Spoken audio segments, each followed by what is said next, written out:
Hoje começa mais um Brasileirão e assim, esse Brasileirão pra gente cravar quem vai ser campeão, quem vai pra Libertadores, quem vai disputar ali a briga pra não cair, é baseado na montagem do elenco, porque bola jogada é muito pouco ainda.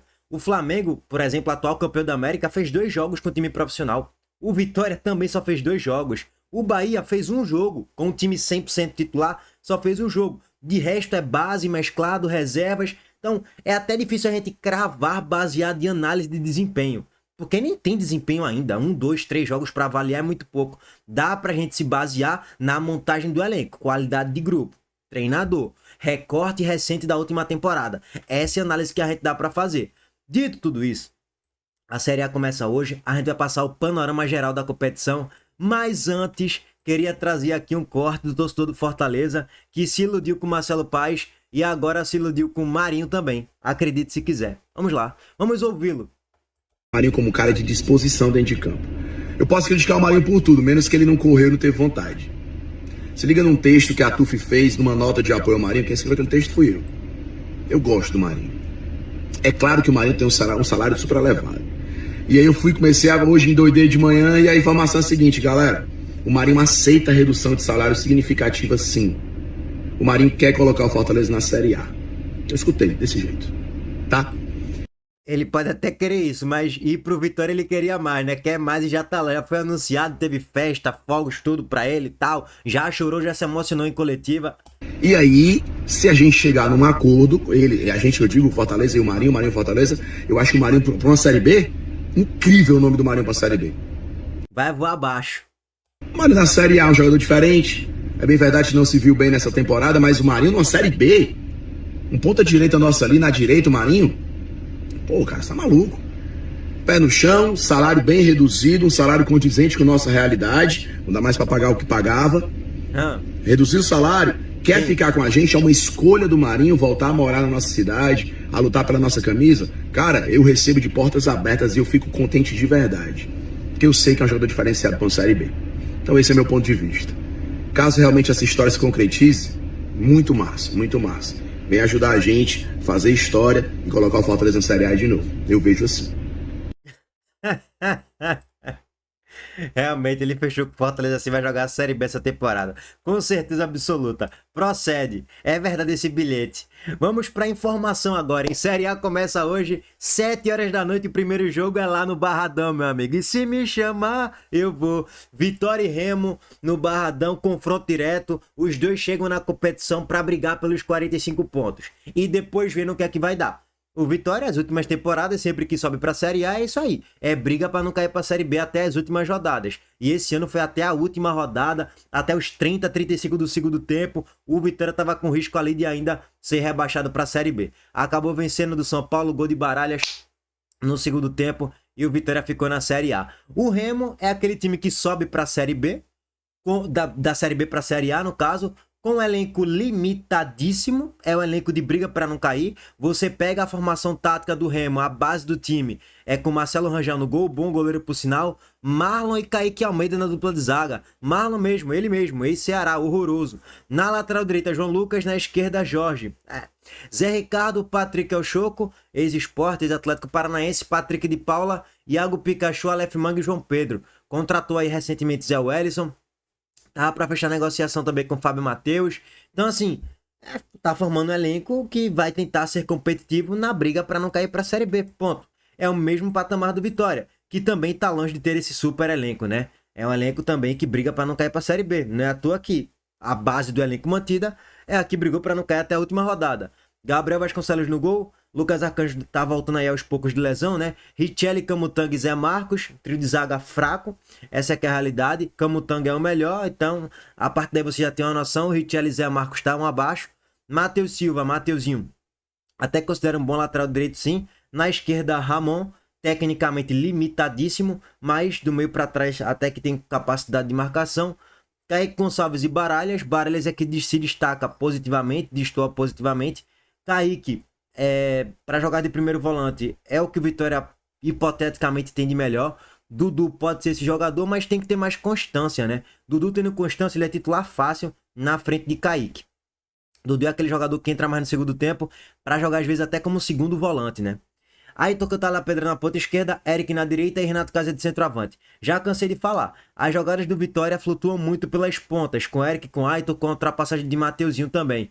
Por quê? Porque não tem meio atacante, pô. E Baralhas não é aquele segundo volante que vai toda hora pisar dentro da grande área, dar um passo de profundidade, fazer um gol. Ele não vai fazer isso toda hora, porque vai ter que ter recomposição na marcação também. Então, assim, você sobrecarrega muito os pontas do Vitória, que estão muito longe de ser pontas de um time de G10 pra cima. Estão muito longe disso. Então, tu vai sobrecarregar muito as laterais do campo. Se o Remo souber marcar isso, marcou o time todo do Vitória praticamente. Meio campo, o Vitória não tem. Até tem, né? Mas tá no banco, que é Mateuzinho. Então, uma hora ou outra, quando esse esquema não começar a fluir bem, Rogério Ceni, ó, Jair Ventura vai ter que se desfazer desse esquema de 3 zagueiros. Quando o time parar de performar. No último jogo, ele teve que se desfazer desse esquema de 3 zagueiros, porque o Vitória tomou um gol no segundo tempo, teve que ir pra cima, saiu aí esse esquema de 3 zagueiros, mas o Vitória não melhorou na partida, tá? E normalmente os inícios de trabalho de Jair Ventura são bem ruins. E eu sei por experiência própria que ele já fez aqui no Sport de 2020 para 2021. Então, assim, vamos ver, né, como é que vai sair o Vitória hoje. Tem a obrigação de vencer, até porque a sequência do Vitória não é fácil. Na segunda rodada já pega o Flamengo, depois pega o Palmeiras, aí Botafogo, Atlético Mineiro, Grêmio, Bavi e jogos mais fora de casa que, meu Deus do céu, viu? Ó, pega o Remo, né, nessa rodada no Barradão. Depois pega o Palmeiras, né, lá no Allianz Parque. Depois pega o Flamengo no Barradão. Aí na quarta rodada, o Vitória pega o Botafogo no Newton Santos. Na quinta é um Bavi na Fonte Nova, que o Vitória não ganha quase nunca. Na sexta rodada, Atlético Mineiro, duro. Aí na sétima rodada tem um alento. Cadê, ó? Grêmio lá. Não tem alento nenhum. Ou seja, é bom ganhar agora, porque senão vai começar o campeonato, como sempre, afundado na zona do rebaixamento, nas últimas posições e talvez até na lanterna aí, nas primeiras rodadas, né? E depois vai ter que correr atrás do prejuízo, como normalmente acontece. Então, é bom o Vitória ganhar o jogo de hoje, até porque também é confronto direto. Tu ganha 3 pontos e coloca o Remo para ficar ali, fincar sua bandeira nos 0 pontos nessa primeira rodada. Tu trava o Remo e começa com 3 pontos para queimar um pouquinho de gordura nos próximos 2, 3 jogos, porque não vai ser fácil pro Vitória não, tá, gente? Bom, além de Remo e Vitória, teremos Atlético Mineiro e Palmeiras, 7 horas da noite também. Coritiba e Bragantino, 7 horas da noite também. Muitos confrontos diretos, né? Coritiba e Bragantino eu considero confronto direto. Acho que o Bragantino começa o campeonato para brigar por 45 pontos. Fizemos um vídeo completo sobre isso aqui no canal. Um react do pessoal do de Sola 10, de 0 a 10. Vou deixar o link aqui no card. Internacional e Atlético Paranaense. Também, assim, não é um confronto direto, né? Porque o Atlético ele chega para brigar por 45 pontos. Todo time que ele sobe da Série B para a Série A, na média estatística, cerca de 42% dos times que sobem da Série B para a Série A, no ano seguinte já caem. Então, traduzindo, os 4 que subiram, pelo menos 2 vão cair. Na média, 2 caem. Ano passado foi assim. Subiram Ceará, Sport, Mirassol e Santos. Sport e Ceará caíram. Mirassol e Santos ficaram. E o Santos ficou até a última rodada brigando para não cair, né? Naquele jeitinho, irmão. Então, assim, rodada difícil. O Inter venceu aí do Grêmio no último jogo por 4-2. Mas duro, hein? Duro. Não é jogo fácil, não. Fluminense pega o Grêmio no Maracanã. Outro jogo muito equilibrado. Chapecoense e Santos. Lá em Chapecó, o Santos tem um elenco também bem limitado. Que não dá pra confiar muito, não, hein? Não dá pra confiar nesse Santos nem a pau. E a Chape em casa pode se sair bem. Apesar disso, o elenco é horroroso. 8 horas da noite. Aí depois temos Bahia e Corinthians. Confronto direto, jogo duríssimo. Times de mesma prateleira. E que é difícil cravar o resultado, né, velho? Por falar em Bahia e Corinthians, vamos lá, né? O Corinthians deve ir com a força máxima nesse meio de semana. Poupou no último final de semana para pegar o Bahia e depois o Flamengo aí na Supercopa do Brasil. O Corinthians deve ir com o que tem de melhor. Hugo Souza no gol. Na dupla de zaga, Gustavo Henrique e André Ramalho. Na lateral direita, Mateuzinho. Na lateral esquerda, Matheus Bidu. Na volância, você tem Raniel Carídio e Matheus Pereira. E Garro de meio atacante, vai. Vitinho na ponta esquerda e Yuri Alberto de centroavante. O Bahia deve ir com Ronaldo no gol, Santiago Mingo, David Duarte. E na lateral direita, Gilberto, na esquerda, Juba. Azevedo, Everton Ribeiro e Jean Lucas. Eu pensei que o Rogério Ceni ia colocar Caio Alexandre.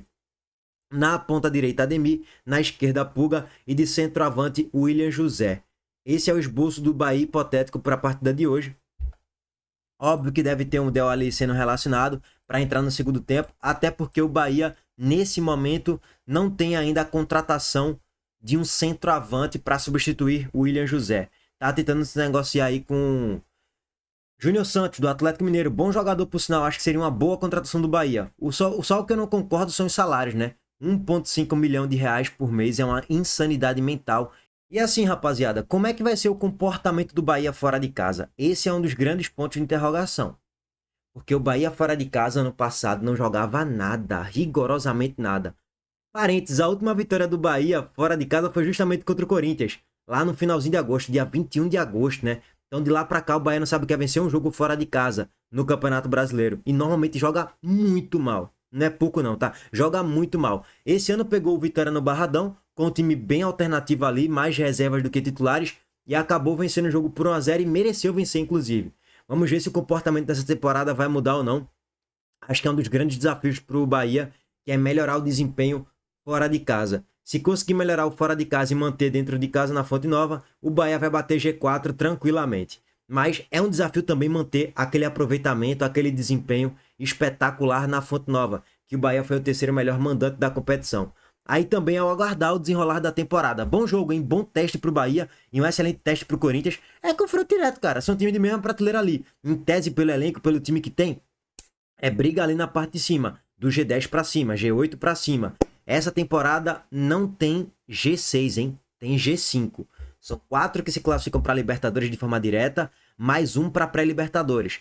Pode abrir G6 se o campeão da Copa do Brasil estiver no G4, o campeão da Libertadores estiver no G4, aí beleza. Pode até ser que abram mais vagas, mas num primeiro momento são 4 vagas diretas para Libertadores e uma para pré-Libertadores. Então, vamos ver como é que o Bahia vai se sair aí. Se fosse a pegar as últimas temporadas, o Bahia não ia nenhuma vez para pré-Libertadores. Se o campeonato fosse no modelo, no regulamento dessa próxima temporada. O Bahia normalmente fica ali em 7º e 8º, né? O Corinthians, pelo time que tem, é um time de mesma prateleira do Bahia. Não tem nenhuma grande disparidade, não. Mas o Corinthians foca muito nas Copas, né? Copa Libertadores, esse ano que vai disputar, Copa do Brasil. Então, acaba desviando muito foco, priorizando jogos mais importantes de Copas pela questão do retorno financeiro e meio que abandona um pouco a Série A, larga, só para fazer os 45 pontos.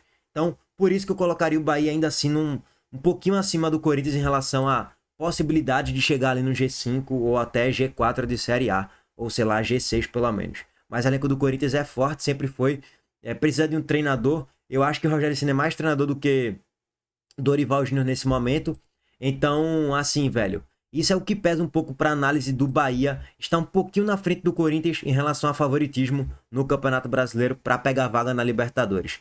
O Corinthians devia muito foco e o treinador Dorival Júnior é até um bom treinador, mas o Rogério Ceni hoje, para mim, é mais treinador do que ele, tá? Bom, é isso, meus amigos. Aguardar o desenrolar dessa primeira rodada da Série A. Estaremos aqui em vídeo / live aí no pós-jogo, no pós-rodada. E vamos ver no que é que vai dar. Hoje ainda tem 9h30 da noite São Paulo e Flamengo. E amanhã tem Mirassol e Vasco, Cruzeiro e Botafogo também. Pra gente também fazer a cobertura da Série A no canal.